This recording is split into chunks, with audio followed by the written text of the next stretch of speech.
अस्सलामुअलैकुम स्टूडेंट्स। तो हमने पहले आपको बायोलॉजी का जो भी बेसिक रहता है, जो भी स्टार्टिंग पॉइंट्स रहते हैं, बेसिक पॉइंट्स रहते हैं, वो हमने आपको कंप्लीट करा दिए हैं।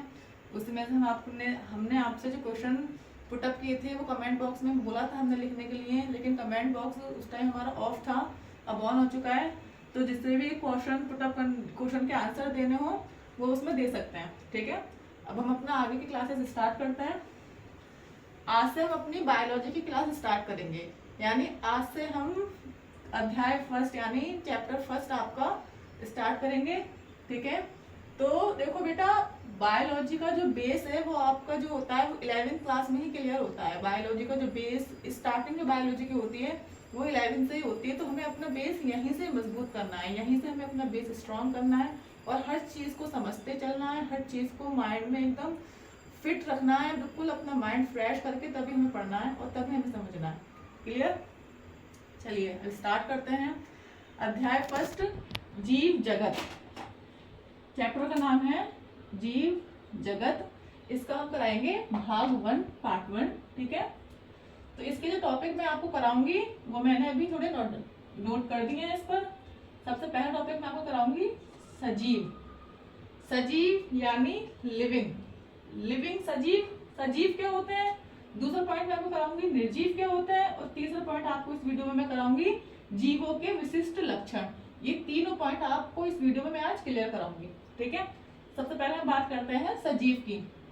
सजीव यानी लिविंग। इसकी ये मैंने डेफिनेशन इसकी लिख दी है, ये लोग आप नोट कर लेना नोटबुक पर, उसके बाद मैं आपको समझाती हूँ, ठीक है।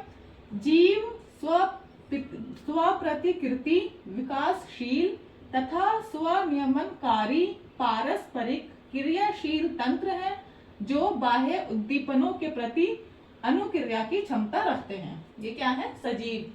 सजीव जीव स्वप्रतिकृति विकासशील तथा स्वनियमनकारी पारस्परिक क्रियाशील तंत्र है जो बाह्य उद्दीपनों के प्रति अनुक्रिया की क्षमता रखते हैं। अब आप बोल रहे होगे क्या ये कुछ समझ ही नहीं आ रहा है इसमें, क्या ये स्वनियमनकारी, क्या ये स्वप्रतिकृति, क्या क्या है ये। अब मैं आपको समझाती हूँ। पहले आप यहाँ से यहाँ तक जो डेफिनेशन है इसकी वो आप नोट कर लीजिए, उसके बाद मैं आपको समझाती हूँ आखिर ये है क्या। देखिए, सजीव। सजीव क्या होते हैं? सजीव वो होते हैं जो सांस ले सकते हैं, जो वृद्धि कर सकते हैं। सजीव सांस लेते हैं, वृद्धि करते हैं, चलते हैं, गमन करते हैं, जो भी क्रिया करते हैं वो सब सजीव कहलाते हैं, ठीक है। जैसे मनुष्य होता है और जानवर, कीड़े मकोड़े और आपके पेड़ पौधे, ये सभी क्या है? सजीव होते हैं, क्योंकि ये सभी सांस लेते हैं, ये सभी वृद्धि करते हैं, ठीक है। जो ये सभी गमन करते हैं, गमन मीन्स एक जगह से दूसरी जगह चलना, ये चल सकते हैं, बोल सकते हैं। पेड़ पौधे नहीं बोल सकते लेकिन वो सांस लेते हैं, ठीक है, इसीलिए वो भी सजीव ही होते हैं, ठीक है। अब इसकी जो डेफिनेशन है वो आपको मैं समझाती हूँ कि ये सब क्या क्या है इसमें, ठीक है। तो जीव स्वप्रतिकृति।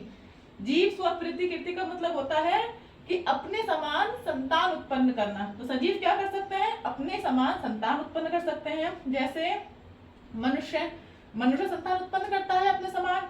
अब आपका आ गया बिल्ली, बिल्ली संतान उत्पन्न करती है अपने समान। कुत्ता उत्पन्न करता है संतान अपने समान। जो भी सजीव अपने समान संतान उत्पन्न करते हैं वो सभी क्या कहलाते हैं? सजीव, ठीक है।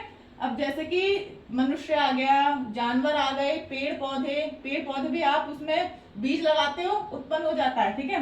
तो सजीव स्वप्रतिकृति, जो अपने समान संतान उत्पन्न करते हैं, इसका मीन्स है जो अपने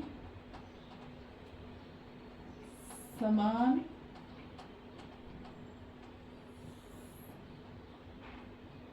संतान उत्पन्न करते हैं। संतान उत्पन्न करते हैं, उनका सबका तरीका अलग अलग है, लेकिन जो आप देखेंगे तो होगी वो स्वप्रतिकृति ही। सबके समान, उनके सबकी संतानें उनके समान ही होंगी। अब जैसे मुर्गी अंडा देती है, उसमें से फिर चूजा निकल आता है, तो वो भी मुर्गी की तरह दिखता है, तो वो क्या हुआ? उन्हीं की समान संतान हुई। तो ये सब किसमें आया? स्वप्रतिकृति में। ये पॉइंट आपका क्लियर? अब आता है विकासशील। विकासशील, विकासशील क्या है? जो विकास करते हैं यानी कि बढ़ते हैं। अभी बच्चा, अभी न्यू बॉर्न बेबी होता है, ठीक है, वो अभी 1 दिन का है, बहुत छोटा सा दिखेगा आपको, 1 महीने बाद उससे बड़ा दिखेगा, 1 साल बाद उससे बड़ा, तो यानी कि वो विकास करता है। अभी आपने एक पौधा लगाया, ठीक है, उसका आपने बीज लगाया, आपने देखा कि वो हल्का सा, बोलते ना बहुत छोटा सा पौधा दिखता है, कुछ टाइम बाद आप देखोगे वो और बड़ा, कुछ टाइम बाद और बड़ा, पूरा पेड़ बन जाता है। तो वो क्या करता है? विकास करता है, ठीक है, क्लियर। विकासशील तथा स्वनियमनकारी। स्वनियमनकारी मीन्स अपने ही तरीके से वो लोग अपना जीवन नियमन करते हैं, अपना जीवन जीते हैं अपने ही तरीके से, ठीक है। अब जैसे पेड़ पौधे अपना भोजन खुद बनाते हैं, जो मनुष्य होते हैं वो उन्हें अपना भोजन बनाना पड़ता है, ठीक है, और जो हमारे जानवर होते हैं वो भी अपने भोजन का इंतजाम खुद ही करते हैं, यानी कि अपना जीवन अपने तरीके से जीते हैं, यानी कि स्वनियमनकारी होते हैं। पारस्परिक क्रियाशील तंत्र हैं।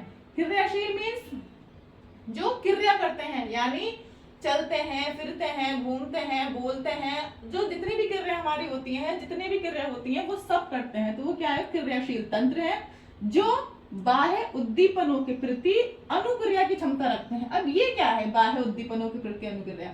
तो ये क्या है? ये मेन पॉइंट ये है, जो बाह्य उद्दीपनों के प्रति अनुक्रिया की क्षमता रखते हैं। यानी जैसे अभी गर्मी का मौसम है, गर्मी का मौसम है, भाई मुझे पसीना आ रहा है, तो यानी में जो बाहर का मौसम है, बाह्य उद्दीपन, जो हमारा जो मौसम चल रहा है, गर्मी, सर्दी, बरसात, वो हम फील कर रहे हैं, वो हमें महसूस हो रही है, वही क्या है? बाह्य उद्दीपनों के प्रति हम अनुक्रिया कर रहे हैं। जैसे अभी हमें गर्मी लग रही है तो हमें पसीना आ रहा है, तो हम ये बाह्य उद्दीपनों के प्रति अनुक्रिया कर रहे हैं। पेड़ पौधे हैं, आपने देखा होगा बसंत के मौसम में एकदम ऐसे हो जाते हैं, हरे भरे फूल एकदम रंग बिरंगे, और जब एक मौसम आता है पतझड़ का, तो वो सब सूख जाते हैं, सब पत्ते वत्ते सब गिर जाते हैं, तो वो क्या करते हैं? बाह्य उद्दीपनों के प्रति अनुक्रिया करते हैं, यानी कि मौसम के प्रति अनुक्रिया करते हैं। मौसम, पेड़ पौधे, जानवर, मनुष्य, जो भी होते हैं सजीव, वो सभी बाह्य उद्दीपनों के प्रति अनुक्रिया करते हैं, यानी कि मौसम के अकॉर्डिंग खुद को ढालते हैं, जिस तरीके से मौसम चलता है उसी के अकॉर्डिंग वो खुद को ढालते हैं, और वो उनको फील होता है, वही क्या है? बाह्य उद्दीपनों के प्रति अनुक्रिया।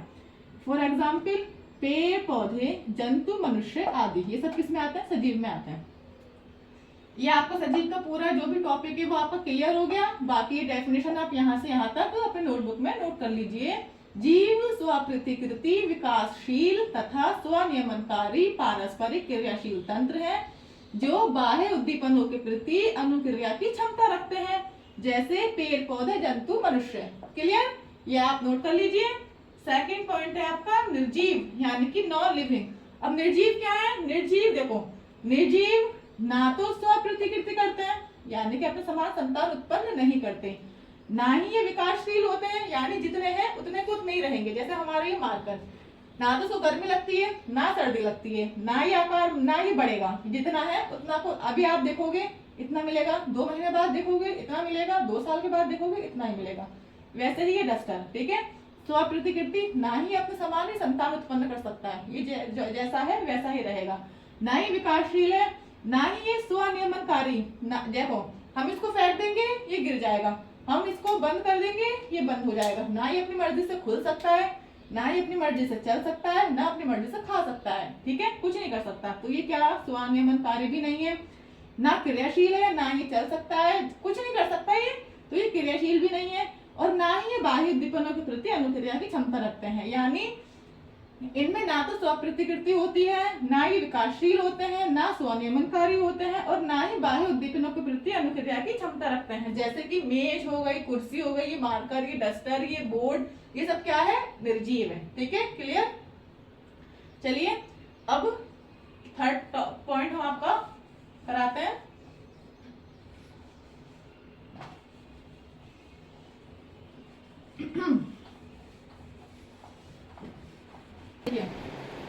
सजीव हमारा क्लियर हो गया, ठीक है, जो सजीव के पॉइंट है वो हमारा क्लियर हो गया, निर्जीव हमारा क्लियर हो गया। अब हम देखते हैं जीवों के विशिष्ट लक्षण। भाई ये क्या है? जीवों के विशिष्ट लक्षण। जीवों के विशिष्ट लक्षण, सिर्फ लक्षण नहीं, विशिष्ट लक्षण, यानी कि हमें ऐसे लक्षण पहचानना जो विशिष्ट हो, जो ओनली सजीव में ही पाए जाते हों। जो लक्षण सिर्फ सजीव में पाए जाते हैं वही जीवों के विशिष्ट लक्षण कहलाते हैं। केवल सजीव में पाए जाते हो वही जीवों के विशिष्ट लक्षण कहलाते हैं। अब हम आपको पॉइंट टू पॉइंट करके एक टॉपिक लिखते जाएंगे और उसमें आपको पहचानना है कि वो जीवों का विशिष्ट लक्षण है या नहीं है। ठीक है, अभी हम सबसे पहले आपको कराएंगे वृद्धि। तो हम देखते हैं कि वृद्धि जो है वो जीवों का, सजीवों का विशिष्ट लक्षण है या नहीं है। देखो, वृद्धि ग्रोथ से ही चल रहा है पता कि ये सजीवों का लक्षण है। ठीक है, सजीवों का लक्षण वृद्धि है। वृद्धि का मीन से बढ़ना, ग्रोथ करना, सजीव ग्रोथ करते हैं। अब हमें इसमें ये देखना है कि ये सजीवों का लक्षण है, ये तो हमें पता है। ठीक है, वृद्धि सजीवों का लक्षण है, ये तो हमें पता है, लेकिन ये सजीवों का विशिष्ट लक्षण यानी विशेष लक्षण है या नहीं है, ये हमें देखना है। वृद्धि क्या है? वृद्धि जीवों का आकार में बढ़ना, भार में, किसी भी चीज का आकार में बढ़ना, भार में बढ़ना और संख्या में बढ़ना, ये क्या कहलाता है? वृद्धि कहलाता है। अभी आपको नोट नहीं करना है, अभी आपको सिर्फ समझना है। ठीक है, जैसे ये हमारी कोई चीज है, ये इतनी है। ठीक है, अभी ये इतनी हो गई, क्या हुआ? इसका आकार बढ़ा, इसका आकार बढ़ा। ठीक है, वृद्धि हुई, ये इतनी से इतनी हुई, आकार बढ़ गया। अभी संख्या में बढ़ना क्या है? इतनी है। ठीक है, उसके बाद ये आकार उतना ही रहा पर इसकी संख्या बढ़ गई।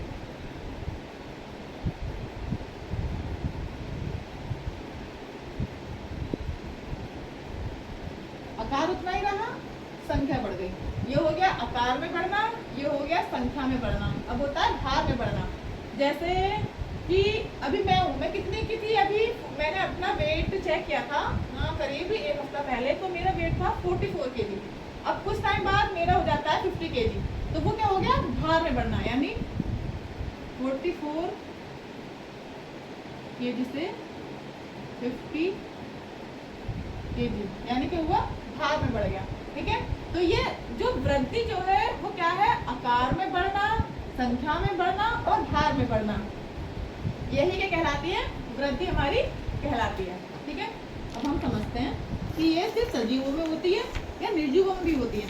सजीवों का लक्षण है, ये क्लियर है हमारा, ये क्लियर है कि हाँ, वृद्धि सजीवों में होती है। सजीव आकार में भी बढ़ता है, संख्या में भी बढ़ते हैं और भार में भी बढ़ते हैं। ठीक है, तो ये सजीवों का लक्षण है, लेकिन क्या वृद्धि निर्जीवों का लक्षण है?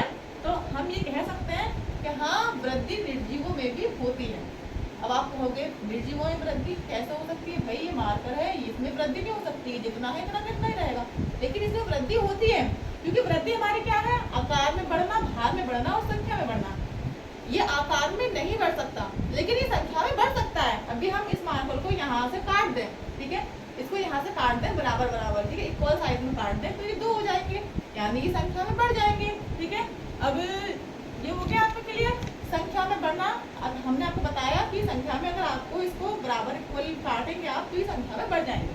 बाकी जैसे आपने देखे होंगे बड़े बड़े पर्वत, रेत के टीले, वहाँ क्या होता है?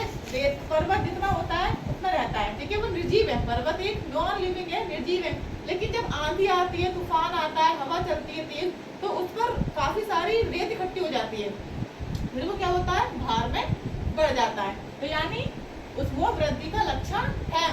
तो अब इसी को देखते हुए कि निर्जीव भी वृद्धि करते हैं, वो संख्या में बढ़ते हैं, आकार में भी बढ़ सकते हैं और भार में भी बढ़ सकते हैं। ठीक है, तो यानी वृद्धि जो है वो सजीवों का लक्षण तो है, लेकिन विशिष्ट लक्षण नहीं है। ठीक है, जैसे हम इसके हम डेफिनेशन लिख सकते हैं कि सभी जीव वृद्धि करते हैं। जीवों के भार तथा आकार में वृद्धि होना वृद्धि के लक्षण है। ठीक है, सभी जीव वृद्धि करते हैं।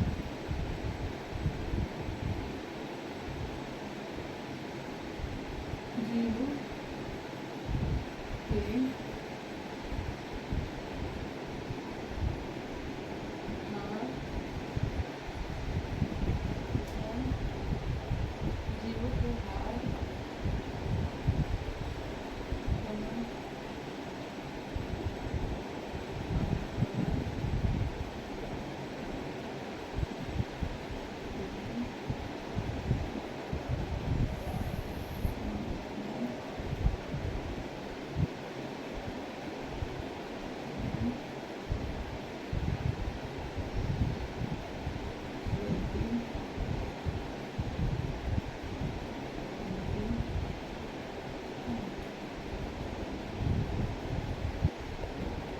सभी जीव वृद्धि करते हैं। जीवों के भार, आकार व संख्या में वृद्धि होती है। यही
अब ये चीज आप बहुत ध्यान से समझिए। ये हमारे क्वेश्चन काफी बार पूछे जाते हैं कि जो वृद्धि है वो सजीवों का विशिष्ट लक्षण है या नहीं। यही जो हमारे स्टूडेंट्स होते हैं वो बहुत ज्यादा कंफ्यूज हो जाते हैं। वो बिना पढ़े बिना समझे टिक कर देते हैं कि हाँ सजीव जो वृद्धि है वो सजीवों का विशिष्ट लक्षण है, क्योंकि उनके माइंड में क्या आता है कि वृद्धि आ गया उनके माइंड में, हाँ सजीव वृद्धि करते हैं, और यही सोचकर वो उस पर टिक कर देते हैं कि हाँ सजीव जो वृद्धि सजीवों का विशिष्ट लक्षण है। पर हमें यही चीज बहुत ध्यान से अच्छे से पढ़नी है। अब हमने आपको ये क्लियर कर दिया विशिष्ट लक्षण क्या है, जो केवल सजीवों में पाए जाते हैं। ठीक है, अब वृद्धि क्या है, वृद्धि सजीवों में तो हो रही है लेकिन निर्जीवों में भी हो रही है, तो यानी ये सजीवों का विशिष्ट लक्षण नहीं है। अगर आपको एक क्वेश्चन आता है कहीं पर भी कि वृद्धि सजीवों का विशिष्ट, आपको ध्यान कहाँ देना है, विशिष्ट लक्षण पर ध्यान देना है, सिर्फ लक्षण पर ध्यान नहीं देना है।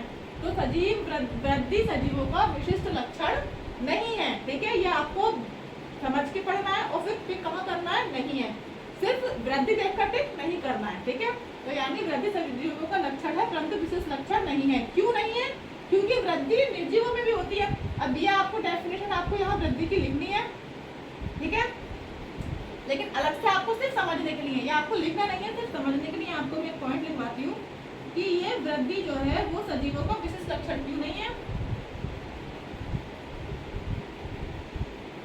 वृद्धि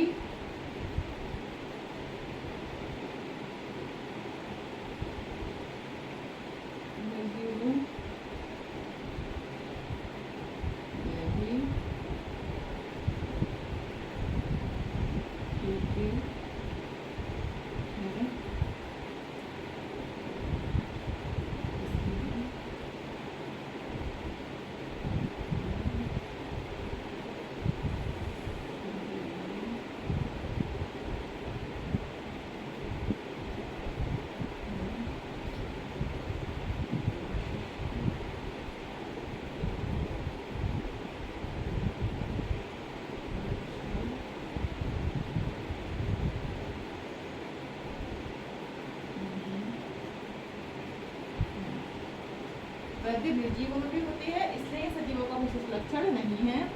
जैसे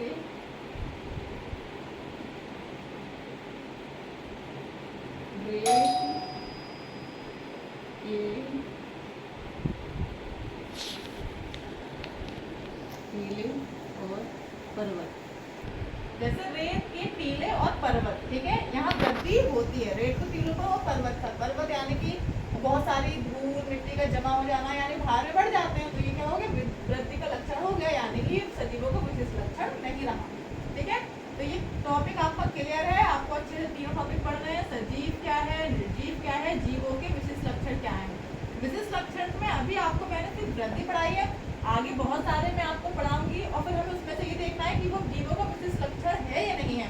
ठीक है, वृद्धि आपने देख लिया, वृद्धि आपने पढ़ लिया, ये आपको समझ में आ गया कि वृद्धि जीवों का लक्षण है, वो तो क्लियर है, लेकिन विशिष्ट लक्षण नहीं है। बार बार मैं आपको यही बोल रही हूँ कि लक्षण सजीव का है लेकिन विशिष्ट लक्षण नहीं है।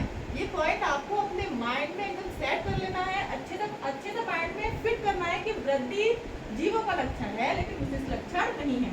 समझ में आ गया, सब क्लियर हो गया।